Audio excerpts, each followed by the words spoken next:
He pried open the back door and entered the bedroom of a 32-year-old Danville woman. With a serial killer on the loose, fear and terror gripped California neighborhoods for years. My dad went and bought a gun, and he would load it every night and put it under his pillow. 72-year-old Joseph James DeAngelo, a former police officer, is now, more than 40 years after the crimes, in custody. He's been called the East Side Rapist.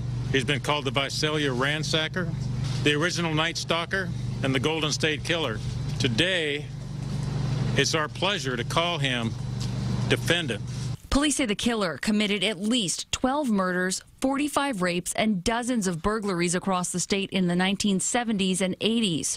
Victims ranged in age from 13 to 41, and he often took souvenirs like coins and jewelry.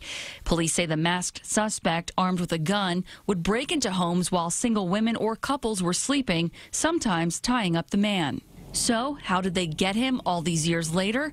Law enforcement conducted surveillance on DeAngelo and used a discarded item to make the DNA match to the crimes. When he came out of his residence, we had a team in place that was able to take him into custody. At age 13, back in 1977, Margaret Wardlow was the suspect's youngest rape victim. He had a large butcher knife, threatened to kill me, threatened to cut my throat. Wardlow says despite what happened to her, she stayed strong. I've never looked back. I've never let this person define who I am as a person. DeAngelo is linked to more than 175 crimes between 1976 and 1986. He was fired from the Auburn Police Department in 1979 after he was arrested for stealing from a drugstore.